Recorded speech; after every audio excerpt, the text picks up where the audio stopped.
Okay mga kaibigan, this time, tutungo po tayo sa mga biktima po ng EJK. Partikular, yung kanila pong mga naiwan na mahal sa buhay na nagdadalamhati at mapahanggang sa ngayon po, sila po'y lumalaban para makuhang hustisya at katarungan ng kanila pong mga mahal sa buhay na kinitil ang buhay. Yung iba sa kanila, minor de edad. Yung iba, napatunayan na po na plinantahan lang yung kanilang mga mahal sa buhay na mga ebidensya para po sila madiin. Ngayon po, gagawin po natin to dahil marami pong mga DDS na mga walang sensitivity pagdating sa ganyang issue na sasabihin pa, dapat lang yan sa mga addict na yan. Dapat lang yan. Di ba? Buti nga, may mga ganun pa sila eh. Kasi hindi po nila naranasan, di ba ho, na kagaya nito mga pamilya na ito na nawalan po ng mahal sa buhay at napatunayan wala naman talagang kinalaman sa droga. Yung iba po sa kanila, bata, mga minor de edad. Okay? So, mga kaibigan, panoorin po natin ang ilan sa mga piling statements sa mga magsasalita po dito nung nakaraang hearing nang mapakinggan po natin ang kanila pong mga dinadala. Let's go. Magsasalita ay si Miss Christine Pascual.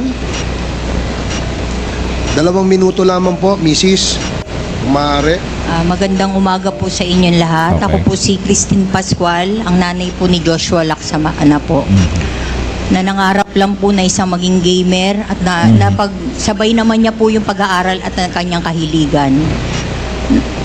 Natanong ko lang po kasi sa aming mga nanay, kung hindi rin po, sana po, naging batas ni Mr. President po, ang pagpatay na walang makukulong. Sana po wala pong maraming namatay na ganitong inosente mga bata po.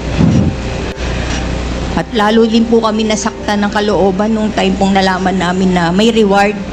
Parang ganun lang po na paglaruan yung buhay ng mga mahal natin. Mga kinitil, inosente at higit sa lahat bata. Okay, yung ibang mga DDS sasabihin nila, bakit sinisisi nyo sa presidente? Isisi nyo sa pulis na pumatay. Honghang! Estupido! Di ba ho? Sabi nga po ni Congressman Jing Luistro na sa Theory of Conspiracy, the act of one is the act of all. Kung wala pong nag-utos, kung walang direktiba sa taas, sa puno, hindi po gagawin ng mga pulis yan. Di ba ho? Ba't sa mga past administration ba, may mga ganyan ba? Para nagmamadali sila, nagdo-double time kasi may reward system pala. Di ba ho? Pagpatuloy natin. Sa buhay. Kaya, kay biro man po o hindi, ang nasabi niya pong batas niya, hindi rin po maganda sa aming kamukha namin mga mahihirap. Kaya lang po, lumalakas din ang loob namin. Ito na lang po yung paraan sa kamukha namin mga mahihirap kung paano po manawagan sa inyo at buksan po ang puso nyo na hindi po biro ang hanggang ngayon ang nararamdaman namin. Nagmahal lang po kami ng mga pamilya namin, kaya ganito po kami lumalaban. Hindi sana magkakaroon ng ganitong maraming namatay ko na disiplina po agad ang ginawang batas po ng ating presidente.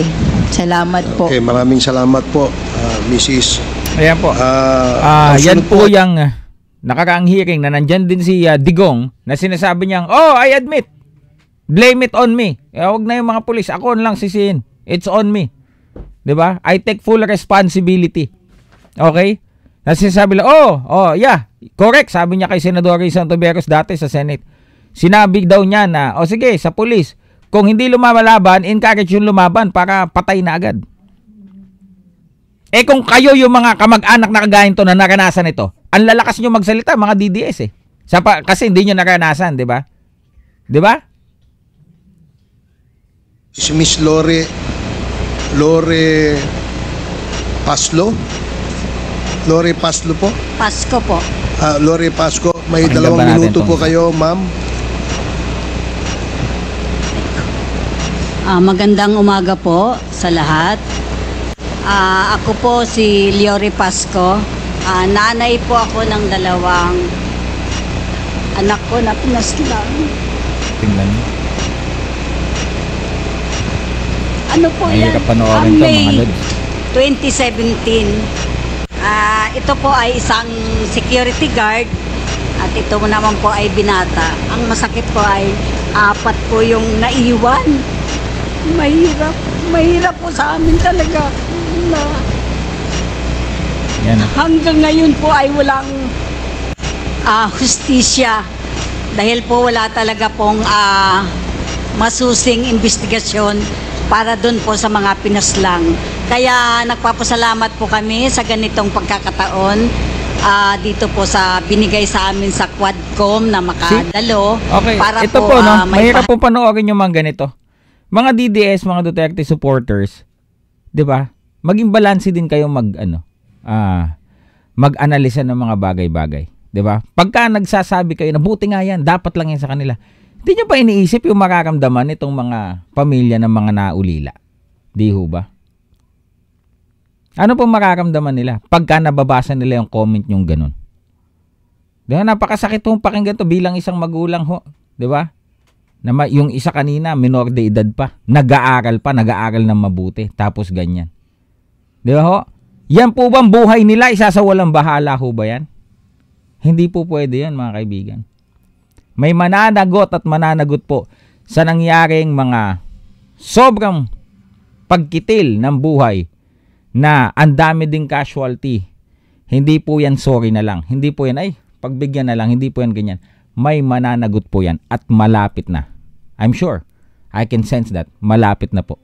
Comment down below, mga kaibigan. Ngayon pong pinakinggan natin, although mabigat panoorin itong statement ng mga magulang, mga kaibigan.